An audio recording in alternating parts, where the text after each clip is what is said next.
Welcome to the Pitmaster Podcast. We're barbecue competition competitors that aim to share information, advice, tips, and tall tales about our favorite pastime. Head over to the pitmasterpodcast.com for all things Pitmasters, or follow us on your favorite social media platform. And now, here are the hosts of the Pitmaster Podcast, the two-time grand champion, SCA World Champion finalist, and barbecue specialist of Smoke Ain't No Joke Barbecue, the Anthony Luan, and the 24-time grand and reserve grand champion, reserve world grand champion, Windover High Roller champion, and the founder of Pitmaster Barbecue Supply Company stores in Utah, the old man himself from Big Johnson's Barbecue, Jesse Johnson. This is Greg Rempe from the Barbecue Central Show, and you are listening to the Pitmasters Podcast, and they are doing it live. We'll do it live. That's right, Bill. I just said that. They're going to do it live. We'll do it live. Yes, live. They're going to do it live. What's up, Pitmasters and Jesse? Welcome back to the show. You missed 1 week, and it feels like you're gone a month. It does feel like I've been gone forever, man. It was crazy. Right. I got told by the All Red girls that I was gonna go see David Lee Roth with them. So the night of the podcast, we're sitting in the driveway getting ready to leave, and the girls are checking their tickets, and the concert got canceled. Oh, really? Yeah. So so they're both super depressed. I just take off out of the driveway and like, where are we going? I'm like, I've already sent out the All Red alert. You know, you got the Amber alert, you got the Silver alert. I got the All Red girls alert out there, so people know they're out on the town. So I took them out to dinner instead. So That's awesome. Yeah, man. Yeah, lots happened in the last couple of weeks. I came out of retirement. I'm an unofficial retired DJ now. I saw that. I saw your little clip on KRCL. Yeah, so I went and did a 28-minute set. Came out of retirement. I'm hooked. I'll probably be going back to the show again this Friday. So it's fun, man. Dude, KRCL was massive in the 80s when I was coming up in radio. So you know, we had the 88.1 The Beat at Weber State University. That was a huge station that actually showed up in the Nielsen ratings. And then KRCL was the underground stuff. So we kind of intermixed. And then when I went to ZHT back in the day, I still was friends with a bunch of the guys that were DJing down there at KRCL. Yeah, it's fun. It's cool. That's awesome, I'm glad to see him still kicking and bringing in some new blood. Right. Yeah, it's awesome. Yeah. So we had Derek on last night, but he is out of town and he was having some audio issues. So we'll get caught back up with him next week on some barbecue updates. I know. Man, I feel really bad because I didn't look at Laramie. Tuffy's got an RGC. Yeah, he got an RGC out of Laramie. Yep. So he killed it out there. Yeah. I did not have time to look it up. So sorry, folks, but we'll get caught back up and we'll give you a shout outs next week. Yeah. But yeah, man, we have we're gonna talk some barbecue coming out of Brooklyn, man. We've talked about this before on the show, like. Some major cities just don't get love for barbecue, but there is New York is one of them, right? New York is one of them, and then like California, we're learning that there are some barbecue joints, and they are huge. It's just that nobody's really talking about them where we are, right? And dude, last time we were on, we were talking about barbecue in Utah, and you guys talked about high voltage. Yeah. So I'm going through Parowan, going up to Bryan Head for a total archery challenge. Had a blast. It never got out of the 70s down there. It was so awesome. But my wife notices it as we're cruising out of town on Sunday.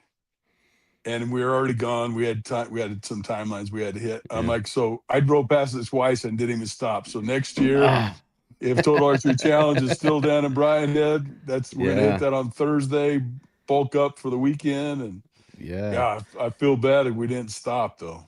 It's all good, but man, we got Ruben Santana coming out of, I guess he's from Queens, but his restaurant's in Brooklyn, and then it's called Bark Barbecue. He's got and it's a big joint. Dude, 8,000 square feet. That's a big restaurant. I just looked at it. It is in a solid location. It's kind of cool. I'm all about that, industrial life and being able to go to, the dark streets. That's where you find all the good stuff. It doesn't matter where you're at, what part you're at. If it looks rough and there's food down there, I guarantee you it's banging. Yep. Just that simple. It has to be. It has to be. Exactly. Right. So let's go talk to him, man, and let's just learn about Ruben and how he got into barbecue and how he's been able to do it big in New York, man. All right, let's do it.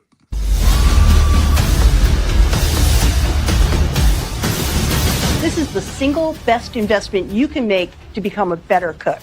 ThermoPen 1 is the best thermometer I've ever had. My thermometer of choice is ThermoWorks. When it comes to quality that I can trust, this is the company that I go to over and over again. There may be other thermometers out there, but there aren't other ThermoPens. Ruben, welcome to the show, man. How's it going? How's it going, guys? How's it going, man? Thanks for having me. Yeah, I hope we gassed you up a little bit there. I like the intro. I did like the intro. Yeah, that's awesome, man. So let's just get started. Let's just what do we always say on the show? Let's hit the rewind. Hit the rewind. Yep. Let's talk about how you got into barbecue, and and we'll progress from that point on. Yeah, I mean, I got into barbecue. I mean, I like to call it when the barbecue boom happened during the pandemic. A lot of people were quarantined and went down that rabbit hole, which is YouTube. So, one thing that I like to state and people don't realize is that New York, we don't do like a Texas style or a North Carolina style, but we're big on live fire cooking, grilling and stuff like that. So that was one of my main hobbies, was grilling and stuff. So during the pandemic, I was grilling in the backyard, and a family member was like, "Man, you should like open up a barbecue business." I would take famous last words for 1,000, please, Alex. Right. Yeah. But it was just something that I had an HVAC business at the time. So, we had a work stoppage. So I was really picking up the grill at that time and cooking. And, one thing led to another. The phone's always listening to you, and the algorithm popped up, and, I saw a Texas barbecue video, and that's what really got me piqued my interest, and I went down that road, and here we are with an 8,000 square foot restaurant in Bushwick. Yeah, that's big. That's what awesome. what grill got you started when you first got into barbecue? So the very first let's say like smoker I had was like a Pit Boss pellet gas assisted wood chip. I had that. I only did like beef ribs in there because you really couldn't fit bigger cuts. And then I got a char broiler from Home Depot.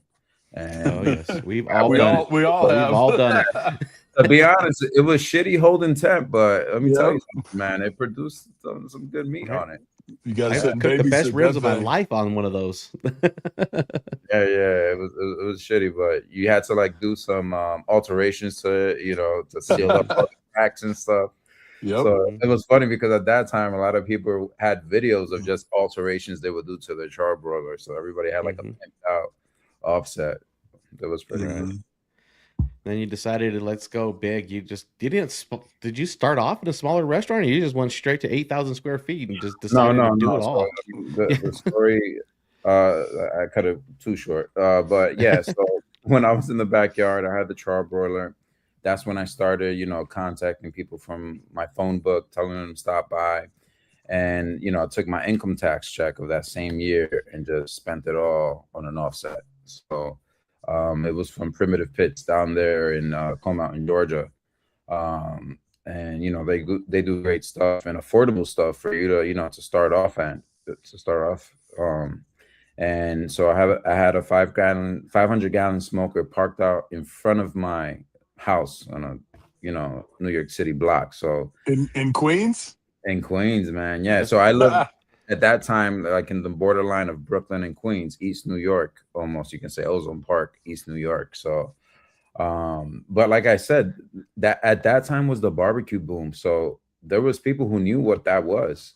Actually, my meat purveyors till this day that I use, he has a mom and pop meat shop.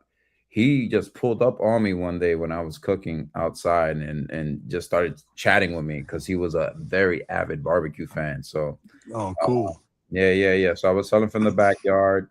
Had that 500-gallon smoker, and then I got into Smorgasburg. They do like a little screening. They had heard about me through the grapevines. And NBC did like a cover on us when I was cooking on the street because at one point the neighbors were complaining about the smoke and I couldn't do it in the backyard anymore. Yeah, so we just you didn't share enough barbecue. I mean, they didn't want any, man. To be honest, they didn't want anything. So I mean, it is what it is. But sometimes certain things happen and they seem like a roadblock or an obstacle, but it kind of pushes you to make decisions you wouldn't have when you're in like in a somewhat of a comfort zone. You know what I'm saying? Yeah, exactly. So, everything, all the adversity we have gone through, and we'll probably get into it later on with. Because everybody sees the outside and is like, wow, this guy's killing it. But there's a lot of shit that I went through to make this happen. I'm sure. Yeah. So I kind of touched a little bit about it on the intro. New York isn't really known for barbecue. Obviously, you got into it because that's just what you wanted to do. What is your overall feel for it? I feel like there's so many layers of flavors in New York that you can probably never find a traditional Texas barbecue because you got all these different, flavors coming in there. You're not gonna get some dude from Puerto Rico just gonna be making Texas barbecue on the regular. He's gonna be throwing his flair into it, right? So, what is the story of barbecue in New York? I mean, the story of barbecue. I mean, it's like you said, but I do feel also there was a era here where barbecue was very, very popularized. Remember, we had the Big Apple Barbecue Festival, which was a huge festival. Huge deal. Yep. It got so big that they had to stop doing it. That's how big it was. Yeah. So, and we had some of the best pitmasters around the world coming here. Yep. And that was like the era of Billy Durney and Hometown when they were coming up. They're out of Red Hook. But even before that, Hill Country, they're still here. They're out in the city. Blue Smoke, there's some that closed down that had some time operating. That would be Blue Smoke, which was out in the city. That's Danny Meyer's spot. Yep. And a very popular one when they came out was Fedette Sal. They were in Williamsburg. They were actually like maybe 15 minutes away from where we are. Fedette Sal means fat pig in German, I believe it is. And they were a good neighborhood spot. They were there for like about 12 years. One of the dinosaur barbecue spots just closed down. And even Pig Beach, they have a huge location in Queens now, but before they were near the Guanos in Brooklyn, and that was a beautiful spot that they had. They had a pit room, a lot of seating outdoors, but the same thing that happened to Dinosaur Barbecue, the landowners, they got it rezoned and now they're building high rise. Yeah. So some of these people are closing not because they want to or business is bad, is that they're building a lot in New York, and a lot of these sectors are changing big time. So that was a big decision why I went into where I went in Bushwick, which is a manufacturing zone. So not just commercial zone, manufacturing zone. So there we have the Boar's Head Northeast headquarters. So anything Boar's Heads comes out of through there, and then Netflix has a headquarters around there. So it's a good spot to produce what we're trying to do. And you can't complain about it if you go to the water side, you get to eat some barbecue and check out Brooklyn Bridge. Like that's a historic landmark too. That's that's awesome. So with everybody that travels to New York, you have to swing by through Bark first of all, and the views are going to be amazing on top of quality food as well. So I wanted to talk about that building, but you kind of touched about it because it has that full industrial vibe. It's like what the city was built on, right? That vibe. And I like that a lot. That's cool that you took it to that level. Yeah. I mean, I wanted to create an atmosphere where people came in and it was like everybody's sitting next to each other, but obviously they didn't come in with each other, and it felt like everybody's sharing. That whole family vibe. That whole family vibe. I feel like I got too many comments about New York. New York is so disconnected. Everybody's in a rush. Everybody's trying to, do this and do that. And I feel like there's a sector in New York that's not really what defines New York. Like there's real communal people here, like that will back you. And right now it seems like we're a strong hub for that and an example. So I'm glad that right now the space we built has provided a place for everybody who's local to come and share a meal. Yeah, well, I always kind of think about that too. Whenever I go into a restaurant, I'm like, I'm having dinner with all these people, and they don't realize they're having dinner with me. It's one of those things. It's just a matter of and I think barbecue restaurants are one of those places where you can actually sit down at a table and actually talk to your neighbor, because you'll see them bite into a rib that you just bit into a rib, and you're like, damn, and they're like, damn. And you have like an instant like connection. Instant connection. Yeah, and like I don't do that at any other just regular restaurant. And imagine being from New York, where people are very, very timid to even say good morning to you, because I don't even know you, bro. Like, don't you know what I'm saying? So to create a place where people are going to interact and they have nothing in common, but just to be coming to this restaurant, it's pretty dope, man. Yeah. So what are you cooking at the restaurant now? What pit are you on now? So right now we have 4 Syntex smokers, offset smokers, fully insulated, 1,000 gallon size tanks. And then we have 2 Syntex low country cookers. So that would be a more indirect, like a hog pit, but we do our lamb chops on there, direct heat. We do our pork ribs. We kind of transitioned from doing them on the smoker to the direct heat. I feel like it's just a full-on different flavor profile when it's direct heat, the pork ribs. And we do our whole hog, but we do it more Caribbean style. So it's marinated for a couple days, and we crisp up the skin. And we don't do it to like a pulled pork texture. We take it, out before that, so it can have a little bit more meaty or bites. Yeah, more chunky. Yeah, more chunky, basically. You're chopping your pork then? Yeah, so we're chopping our pork and selling it by the pound. And to be honest, I'm a person that I'm always like showmanship. Like, what would look better on the cutting board, man? And I'm like, crispy skin pork. Bang, bang. Sometimes you can mix that in and chop it in. That's nothing better than those little crunches in there. Ah, man, ain't nothing better than some crispy skin, brother. Right. Chicharrones. Yes, sir. We also do chicharrones, yeah. So, Ruben, what is your food background? What kind of food were you raised on? Was it multicultural, or I was raised on pretty much like Mexican food and fast food. Like, I'm gonna be honest, But so. Yeah, I mean, brother, I was raised on Caribbean food, caribeño, so criollo, you can say, which would be a style of cooking in the Caribbean. So it's really Dominican centric, the flavors. Okay. Puerto Rican too, because we share a lot of flavor profiles. I mean, I don't know, I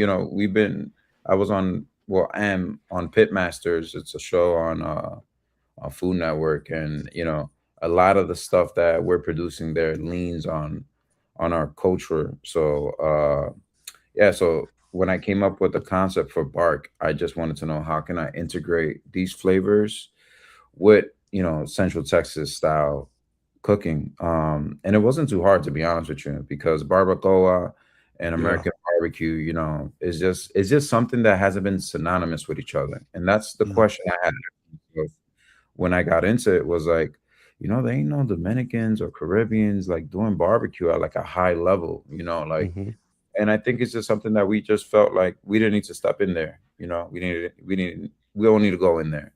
But I was like, I feel like there's something here like that I can, provide for people, and it's worked beautifully for us. Right. So how do you integrate those flavor profiles into your barbecue? Like, give us some examples on your menu. Yeah, well, I mean, I think there's a lot of similarities. Like, if you look like to a lot of Tex-Mex menus, because it was a lot of stuff that I studied before I went in, They have a lot of, dirty rice and, different stuff. And one thing about us, we love rice. Like rice is it ain't a meal, but there's no rice on the table. Yeah. So, we implemented our arroz congrí, which is a twist on a Cuban rice, just so you know, I have a Cuban uncle.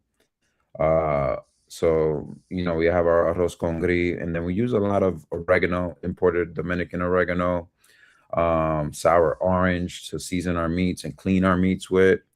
And also the type of, the techniques we use to cook our protein. So I was doing pork belly burn ends, and then I asked myself, all right, what else can I do, like, for it to be, who I am?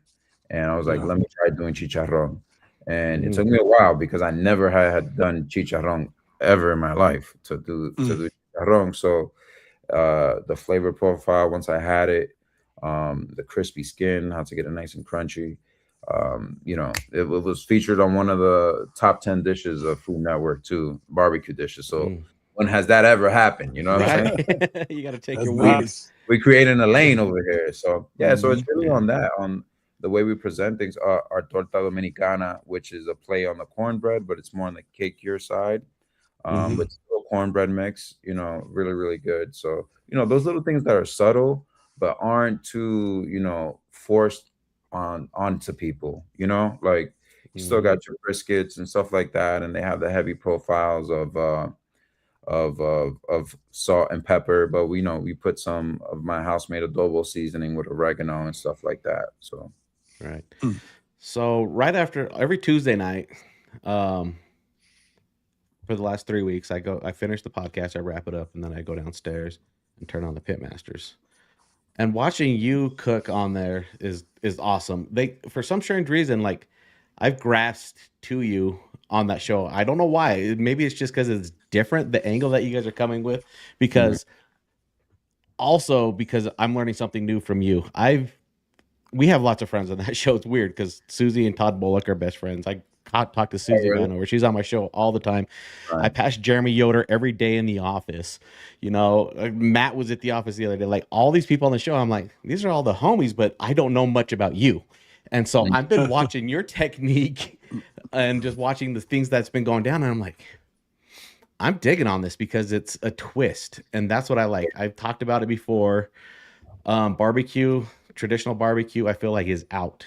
It's still going to have its backbone, but moving forward with live fire, especially what's going on with the show, it's definitely going to start taking a twist, and a lot of different flavors are going to start being infused in live fire and barbecue. So I'm just drawn to what you've been doing. I'm so excited to see what goes down yesterday for me tonight. So yeah. I mean, it's funny you say that about traditional barbecue. And I mean, I don't want to say that it's out, but I feel like, when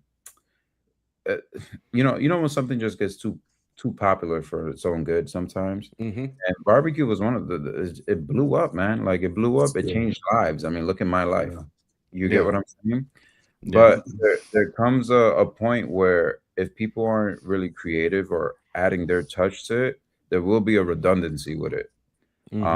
And you'll get called out on it. So I think also, like, in different, sectors of America, you have to cater to your crowd. In California, you said it earlier, there's a lot of Asian presence, Mexican presence. So it's like, you'll see a lot of Asian pitmasters in California. You have Weenie over there at Smoke Queen, and a couple of other people over there that I can't think of their names, but it's quite a few. And I think, right now, and I think Daniel also, he wrote an article, and it's about, Texas is, barbecue is like, it's not just like, I guess, like a way of cooking, but it's a way of cooking, not just brisket. Like, brisket doesn't define what barbecue is, it's just a way of cooking. And I think it's true. It's a concept that I think if people grasp it, they can create some amazing dishes, like really, really, really amazing dishes. And like you said on the show, my good friend Isaul and Grecia on it, they did a freaking ube cake underneath on the ground. Right? Crazy. Yeah, it was crazy. Yeah, man. Like, yo, I love them. I love them to death, man. And it just goes to show, like, it's it's you can really, really get creative, and you would do amazing, amazing things with barbecue. Right. And then, like, Jesse, when you were coming up in the barbecue world, there was Texas barbecue, there was Kansas City barbecue, there was the Carolina barbecues, and that was kind of it, right? Those were the definition, and Memphis, those were the definitions of barbecue. But now those are the backbones. That's the groundwork. And now I just feel like it's going up. Like Tony Romero's on here, right? He's throwing that Filipino flair in there. Christy Vanover throwing that Filipino flair in there, right? Like, Christy adds it all the time. Yeah, it's just elevating. It's improving, I should say. Yeah, it's supposed to. It's supposed to evolve. If it wants to be around, and to be honest, if it wants to have its power in just the restaurant industry as a cuisine, it needs to evolve. And I'm not saying that it needs to get like very upscale, high class. No, but different flavors, different ingredients need to get into the mix, so it can really stay in the conversation always, And I think that's also something that's hurt a lot of barbecue spots that are, have a long time already. It's been trying to transition in this point that barbecue's in right now, in this arc, you can say. Social media with influencers and all the different types of flavors. People are gravitating, and they just want to experiment and see what's out there. So it's no offense to them at all, and I respect 100% the ones who paved the way for us. And to be honest, I'll go to those spots any day of the week and be like, this is a great meal that I'll have constantly. So. Right, but I think we have that instinctive smell, that we just grasp towards barbecue. Like you live in New York, you could be walking down the street, you're going to be smelling different kinds of food, you're going to be smelling different kinds of restaurants, you'll be just different things, but something about smoke and meat just instantly draws you in. Last night I went outside to just like do something to my truck, and somebody's grilling burgers, and I could smell. I was like, damn, that smells good. Like, like I don't really do that for like some other, even Mexican food. I'm like, yeah, that smells good. But something about fire and meat just elevates it primitive. We're just like, that's what I want to eat. And I think that's where barbecue and live fire is what draws people in, is that smell before anything. It is so primitive. It's And when you can infuse some of your culture, your heritage into your products and your different dishes, it's like I've always had a little Creole, a little Cajun kick into my stuff, because that's our heritage is Picayune, Mississippi, one of the tiniest towns in Mississippi, but it's right across from New Orleans. So there's a lot of that gets mixed into some of the side dishes I make, and and some of the flavor profiles we do. So look at what I did for you, Jesse. You had a hot dog contest, and hot dog's probably the most all-American food that you can bake. But what does Anthony do? I make a birria. You smother it in birria. Yeah, some birria taco meat, man. Oh man, it was awesome. You did a birria hot dog? Yeah. Oh, yeah. It was so good. Yeah, I gotta try that, man. You're gonna have to vacuum seal one and send it to me. No, it's super easy, Ruben. I'm just gonna tell you how to do this. Just take a nice bun, throw some cheese on your flat top, smash that bun right on there, and roast that hot dog, and then just get you some birria, man. That's it. Boom. Some cilantro, some onions. Dude. What's that? What's the seasoning you like putting in? What's it called again? Which one? The bombs I use? Yeah. Just add love. Just add love. They're a local company here. They're just add love. So you literally just take a chuck roast, throw it in a crock pot, or you can put it out on the smoker and just use it as bomb. No, you're not. You put it on a crock pot. You're gonna put it in the smoker. Yeah. In the smoke. Yeah, well, you smoke it first and then you move it over, because that birria bomb's never gonna break down unless if you get it in the slow cooker. Yeah. But yeah, oh man, how about we just do this, Ruben? I've been wanting to go to New York. You show me around town, and we'll just come and sling a whole bunch of birria hot dogs one day for a specialty. Bro, that'd be great for the rock, bro. Yeah. Anthony, so have you ever been in New York City? You got Blackstone Grill right there. Yeah. Right there. Just slinging them things. No, man, I'm the biggest hip hop head, and that's what I want to go to New York for. It's not I want to go see some major landmarks, but I want to go see the block that Biggie spit rhymes at. Like, Yep. I want to go Staten Island. I want to go to Wu-Tang Avenue. I want to go see where my passion came from. So you're a hip hop head too, right? Yep. Jesse knows a little bit about that hip hop. Yep. I was breaking stuff back in the day. We were the first people to play a lot of hip hop in Utah, so it was a blast. Me and my buddy Ronnie Mack. So Ronnie Mack. Yes, sir. So let's talk a little bit about the show, Ruben. I like to speed up to times. We'll go back to your restaurant. We'll talk about your menu a little bit, but the Food Network, you obviously you were kind of making some. You made the top 10 list of the Food Network on your dish. Did they just hit you up out of the blue one day and said, "Hey, we got this barbecue show. We want you to join it," or was there an application process? What was the story behind getting on that new show? Well, I think it's I guess you can call it like a talent agency that like seeks people for them. Okay. Like it would be a booking agency for you guys, and they go and they source all the potential talent that can be on the show. So you get those little DMs through social media, and you like ignore them most of the time because like, what is this guy hitting me or this girl's hitting me? Right. Yeah. The reason why I did get an inquiry for it, but the only reason why I ended up doing it is that my good friend Hector from Charleston was up here, and he's like, "Yo, listen, my PR company says there's a show. We should do it. It's teams. Me and you can go over there and we can do our thing." And I'm like, I'm opening up it was right before I opened up the restaurant. Timing. I'm gonna throw this on top of me right now. Like, I'm like, no. Like, he's like, "Yo, come on, man. It'll be great." And this and that. 7 days. It'd be good for the restaurant if you do well. Yo, and I was like, damn, bro. And then he convinced me. And, that's my boy, that's my brother. So I'm like, you know what? It's going to be a good time. So fuck it. So I told the guys to hold down the fort and pack my bags and left to Utah. So what'd you think about a great state? This is where Jesse and I play, especially right down where you were cooking. It's beautiful. Obviously, we weren't able to go out much because the recording schedule was just insane and intense. I can't disclose a lot, but yes, what they're promoting in terms of how harsh it was, it was pretty harsh. And I think, to be honest, it was the most authentic barbecue show ever created. It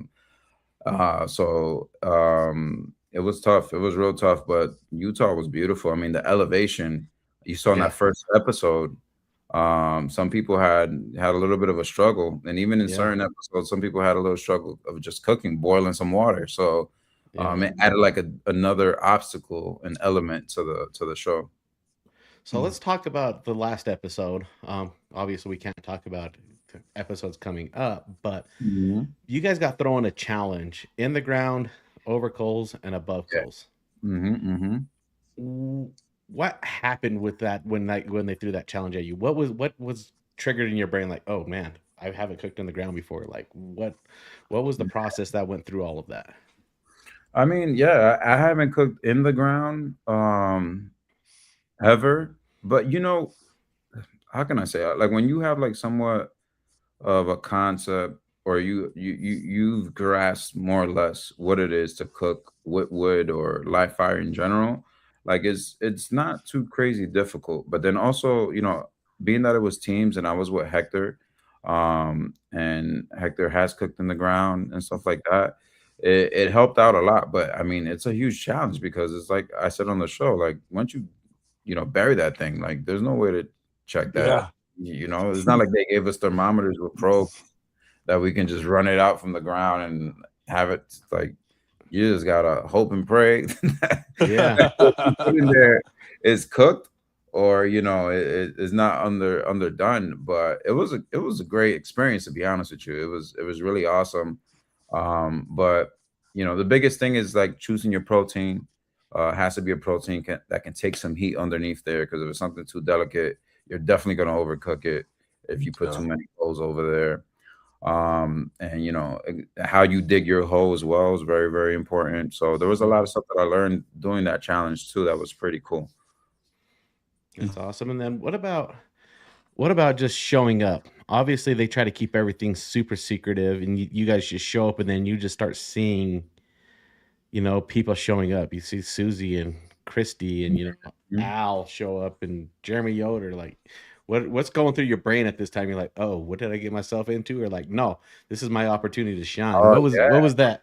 This is when everybody showed up. I was like, wow, this is solid, man. This is a solid roster. And then when you see the judges as well, you're like, oh shit, like like no barbecue, like there ain't no, Yeah.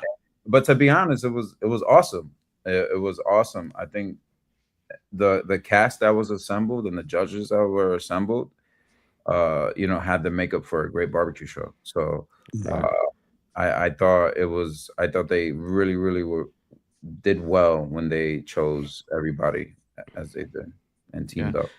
And my big thing is seeing Ernest Savante come and show up, Burnt Bean Barbecue. Like, the dude's been on every list of barbecue there is, and then just seeing him show up.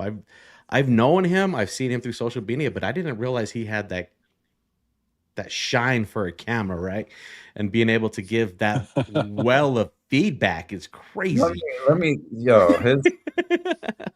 His freaking palate, bro.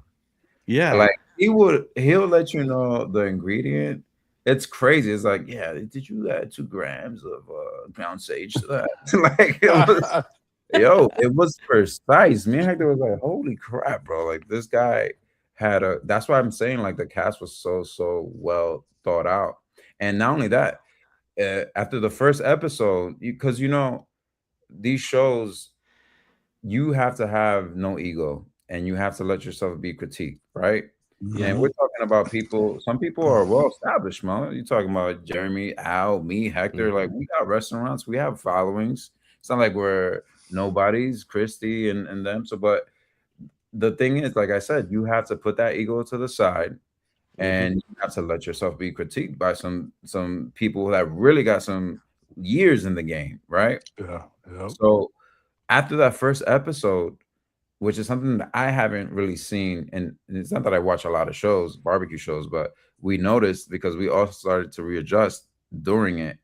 And Connie and John also from the butchers from Canada, they're freaking awesome.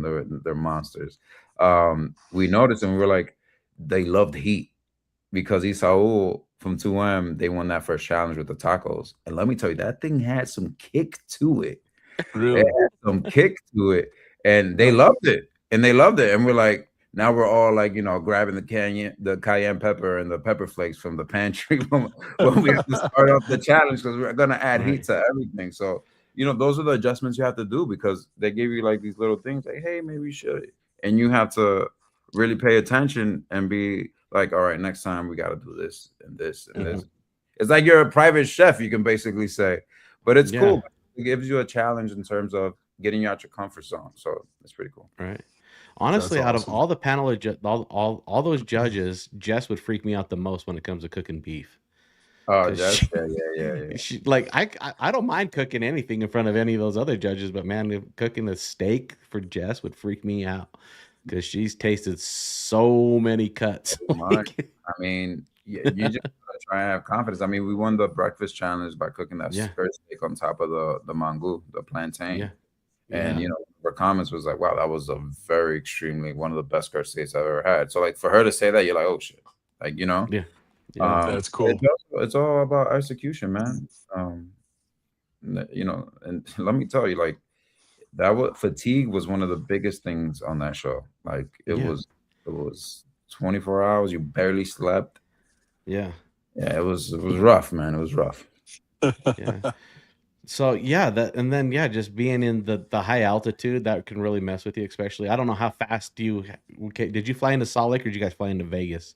We flew into Vegas, and then they had a shuttle pick us up. And then so literally you went from Vegas to high elevation country within 6 hours, maybe. Yeah. And that's a game changer, especially when you're just chilling, hanging out, and then boom, next thing you know, I bet you got a little bit of altitude sickness a little bit. You didn't show the fatigue, but I bet you were there like, damn, I'm kind of winded.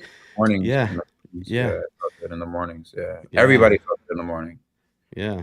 Everybody felt that. So it was strange because you're like, it was happening to me. Like, why do I feel like this?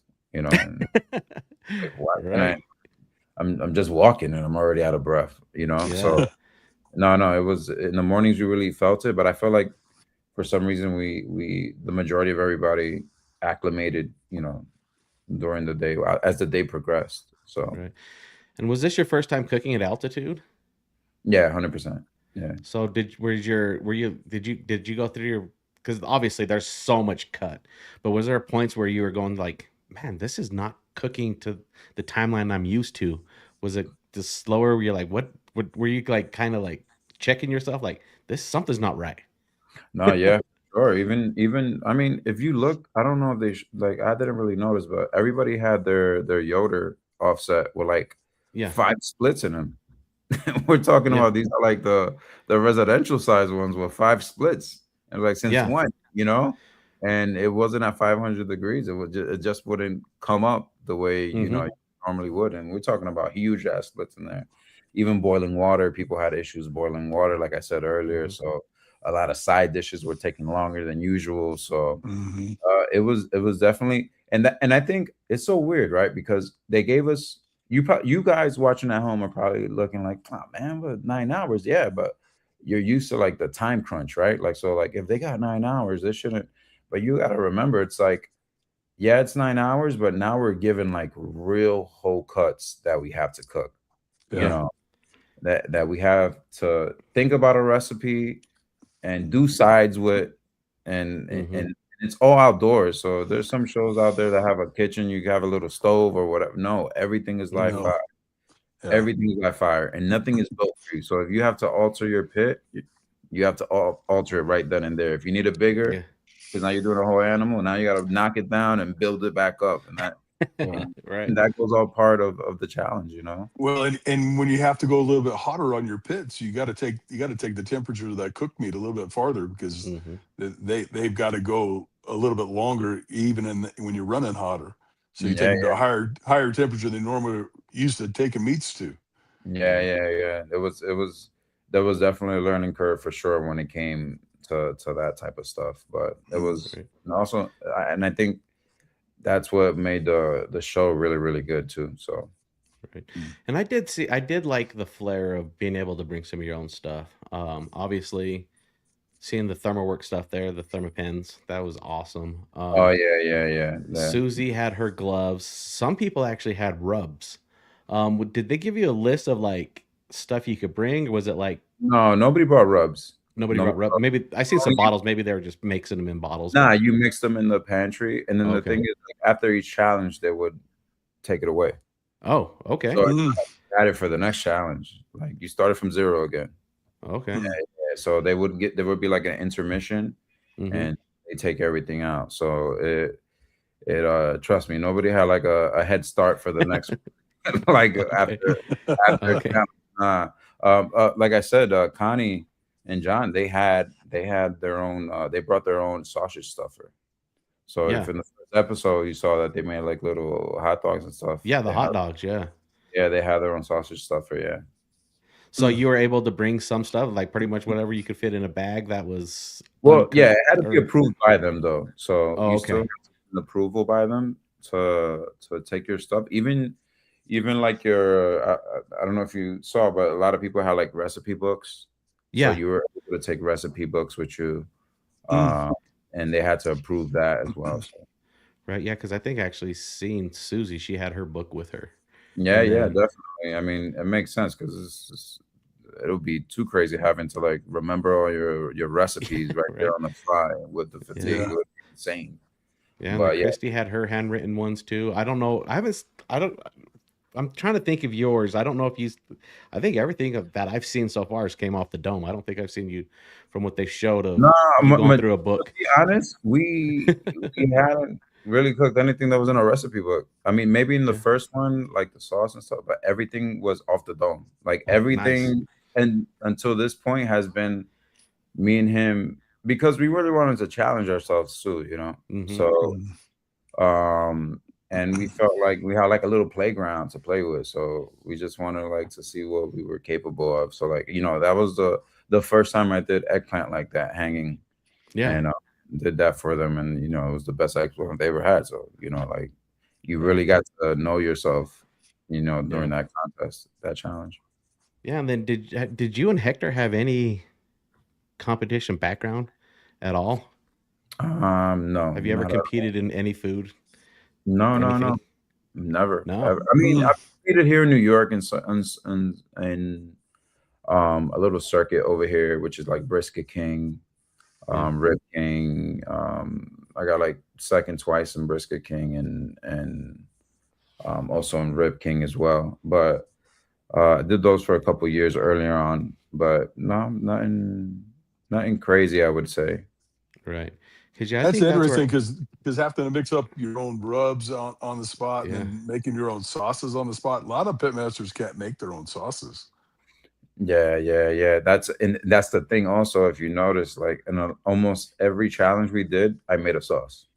Yeah. Like I love making sauces. Like I make it, so like it's pretty cool because I just love making sauces. Like if you see, I mean, you haven't seen the last episode, so I won't spoil it, but I made a sauce for that challenge as well too. So I'm about to go watch that here in just a few minutes. But my problem, I'm not saying that I would ever get casted for one of these shows or anything, but my problem, I think I could cook a protein. I think I can cook pretty much anything, but where I'm going to get my ass kicked every time is presentation and how to plate it. I feel like that is probably one of the hardest part of cooking anything. Being able to present it, because once, like we said before, your smells are huge, and then you eat with your eyes, and then you taste it. So Hector, my partner in the show, he discovered his gift for plating in that show. My man would tell me, "Hey, don't even come over here," and he was doing like Michelin star plate, and I let him go, man. I let him go. I let him do his thing. So, and I was proud of my guy, man. He did some crazy, like it would be one of the first things, because we already had a strategy. Like, we'll talk about it real quick. He will go and get the proteins. After he gets the proteins, I start seasoning and doing whatever we got to do. But then he will grab the plates that we needed for plating that we thought were the best presentation. So, smart. That's really smart. So he would grab them right away, because people leave that for last, and sometimes you get some shitty ass plating. So Well, that is awesome. I'm super excited to see where this goes. To be able to hopefully I can see you quite a few more recipes going through the show. But let's circle back to your restaurant. If Jesse and I fly into New York next week, what are we gonna find at Bark? What are we gonna order? What is something? Brother, can I be like, yo, Ruben knows me. I need that secret sauce that he has back there. Brother, I got you, man. What you're gonna do is you're gonna be like, hey, I need a picadera platter. A picadera in Dominican terms is a little mixed platter. So you just gotta get it all, brother. Like if you don't get it all, it's like you're not gonna get the whole experience. Like I need you to get it all. I can't have you, Jesse, come here and just order the typical brisket, ribs, pulled pork. Nah, man, I need you to order everything, man. The longaniza sauces, the chicharrón, the cédula, everything. The lamb chops with the herb marinade on them. I need you to experience all the flavors all together. So, and then we also have a cafecito bar. So we serve coffee. I don't know if you guys are coffee. Oh yeah.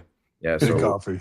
Yeah, we love coffee in the Caribbean. That's one of the main things you drink after your meal. So I had to put a coffee shop there. So and then we have smart.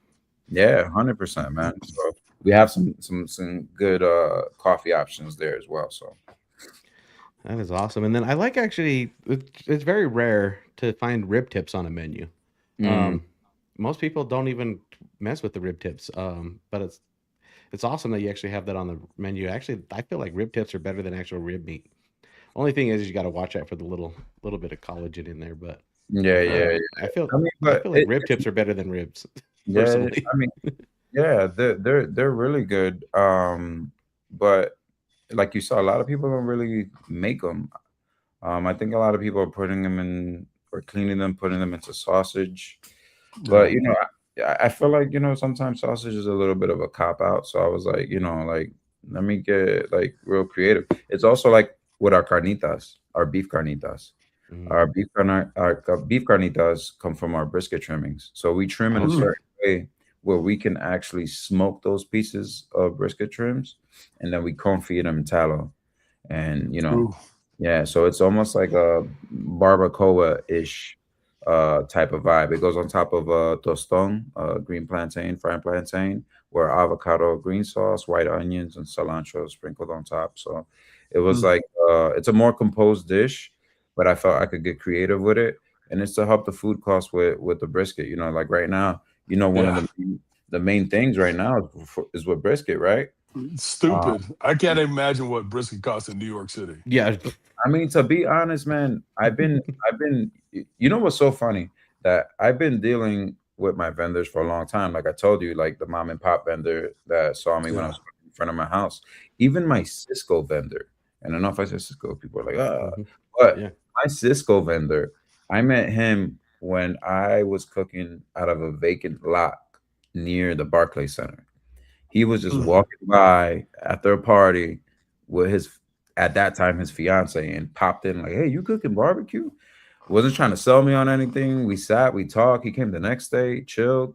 And then that's when he told me he was with Cisco, but I couldn't do no business with him because I couldn't meet, his minimum orders and stuff like that. But he's always been somebody who supported me, and he came up the ranks in Cisco. And now, like, we have a great contract with them. And it really helps us with our purchasing. So, this has been a journey, man, that I have came across a lot of people that, I've been wanting to help this story and push this business, man. And it's been a beautiful thing. It's so cool when you can meet people that are in the business and they feel your passion. Yeah. And then they help support that passion and, and hook you up and give you the hookups, man. Cause I tell you what, everybody lives in the hookups when it comes to purveying your supply chain, 100%. But it's also like, I think what needs to happen in some barbecue spots or, some concepts is that, a business mind needs to start taking over a little bit, because right now survival, you need to crunch you have to know your numbers, man. You have to know your numbers. If you don't know your numbers, it's going to be tough. It's going to be tough for you to be able to have, a low food cost that allows you to keep that door open. And I feel a lot of people don't know what their food cost is on their brisket. They just know that it's very expensive, but then it's like, you got to find other ways. And it's like I said, know what region you're in. Like maybe if sausage doesn't work, make hamburgers or make some barbacoa or make something else. You got to try and get creative. This is where the creative part comes into it, Yeah, right. You got to repurpose stuff that isn't being used or is left over. You got to repurpose it in your products. You got to create an ecosystem with everything. Like our chicharrón bones. So we get the pork belly with the spare rib on it. And then we trim out the bones, right? And we leave that rib meat on the belly for a more meatier bite on the chicharrón. But then those bones, we use it for a 24-hour broth that we use to boil our noodles for mac, to do our rice with. So it's all circular. Yeah, even the beef tallow, like I said, we confit our carnitas with it, hold our briskets with it. So we try to use everything. Yeah. And honestly, I'm looking at your to-go. I don't know if your to-go prices are a little bit different than actual restaurant prices, but honestly, for your location, I feel like you're spot on for pricing. Like Jesse, he's $30 for a pound for pulled pork. Out west, we're running about 20, 25 pounds depending on the restaurant. So you're not far off. And then being in New York, so they're obviously there has to be a little bit higher just because. Yeah, to be honest, you know what I did? The pork items are more expensive, but if you look at my beef prices, I actually lowered my by the pound brisket. It's at 38. We have spots over here that are 41 already. Even out west, they're 30s. 30s easy. And out west, it's just a little bit different than it is New York because you're dealing with the. But we're talking about using everything Prime. And Prime right now for some people is at $7 a pound. Wow. So it's crazy. So for me to be able. So this was the biggest thing for me to get into this restaurant. And it's not, I just want to, be a hero and bring the prices down just because. I just felt like, there's wiggle room, right? There's give and take. So, and once you know your numbers, I'm like, all right, I can come down. You know, I want to do volume. To be honest, I want to do volume. The reason I want to do volume, I want as many people as possible to taste my food and to eat. Yeah. You come have a meal. And you know, we went to having like probably like a average ticket of $68 at the food court in Timeout Market, because obviously our expenses were different there. Now, you know, our average ticket is like $52, $50, which is great. You know, it's really good. Like there was a guy who came the other day. I told him he got like a picadera platter. He wanted to taste everything. He tasted everything, and with a beef rib was like $80. Yeah, it's a lot for one person, but he just got the whole menu. Yeah. You know, Taste it so all, yeah. You got food costs, but you got New York rent costs too. 8,000 square feet in New York City is not cheap. No, it's not. I mean, you know, it's not. But man, it's that I wish you knew the back end journey of when I was in the market. The market was a percentage share, and a percentage share is great when you're not doing a lot. But once you start doing a lot, when the volume goes, there goes your costs. Start doing a lot, you're like, oh wait, hold up a minute, like, you know what I'm saying? Yeah. But you know, we still did so well, and I was so on top of everything that it, you know, I still had the opportunity to build this place while having that. So, you know, when I signed the lease for the 8,000 square foot location, I had no money in the bank account for construction, none whatsoever. So I worked a good deal with the landlord. He's Chinese American, so he was really understanding and knowing what I was trying to do, you know, being Dominican. And he helped me out a lot with the deal. And it was something where he gave me time to build it out, because he went to go see the business. He went to where I was smoking also. And he was like, I'm sold, man. Like, I see what you're doing here. And, you know, and I'm telling you, man, to be honest, I'm not saying that it's been easy, but I've been blessed. I've been blessed to be able to have hurdles and get past those hurdles, because when I first started, one of the biggest thing was it's hard to do authentic barbecue in New York. You heard that day in and day out. But then after that, I just made myself deaf and just did it. And that's it. You know, fuck it. Like, whatever happened. Let God take the wheel. Let's do this, you know? Yeah. And made it happen. That's awesome, man. Like, huge congratulations to you being able to jump over those hurdles. A lot of people give up at the first hurdle. You know, and it's even if you know you keep going and you keep going and keep going, at least you push through it. A lot of people give up. Podcasts is a prime example. Most people don't make it to five shows. You know, most people don't make it, and I've been close to just shutting it down too. But man, the passion keeps driving you, and I don't make money off this. I do it because I love telling people about stories like yours, being able to help people out, let people know, learn everything like that. And it's just one of those things, you know, you just keep pushing through it and make it work. And just to add to that, it's almost like when I started, you know, it was like one brisket, 2 racks of ribs, 1 pork butt, but I gave the same attention and the same enthusiasm and the same effort with that amount of meat as I do now, serving, you know, 60 briskets a day and 50 racks of meat. So, like, you know, it's still there. I still have the passion. I still, you know, have the attention to detail. So it's like and people recognize I still have people who purchased food from my backyard now. Awesome. Yeah. So that is awesome. you're being consistent with your products, man, and that's the biggest thing in a barbecue joint. Everything's got to be consistent. They got to be just as good as the last time they were in your spot. And even better, brother. Even better. Yeah. Even better. Sometimes you have to critique yourself and be like, yeah, they're saying it's good, but you know what? Like, what I pay for this. Like, you understand when you're exchanging, now it's becoming a transaction. You have to question yourself and you'd be like, yo, are people going to get their money's worth coming here? You know what I'm saying? Yeah, but then you as a business owner, man, you don't have a customer until they come through that door the second or third time. You know, one time's one thing, but you don't have a true customer until they come through that door the second or third time. It's the third to fifth is when you got them locked. Customer retention. That's huge. Yep. That's huge. Well, Ruben, I want to tell you thank you. Thank you. Your story's fantastic. Thank you for taking your time out of this busy schedule, running a restaurant, you know, all the media that you got going on as well. We really appreciate you taking the time and talking talking to us, man. And congratulations, man. Yeah, congratulations too. Thank you. And I really appreciate it. And, you know, you guys are more than welcome that when you're in this area, New York, you know, my casa's su casa. So I'll buy you. You know what I'm saying? Don't threaten me with a good time. Right? Yeah, trust me. New York. I've never been to the city. You never been? Never been. Nah.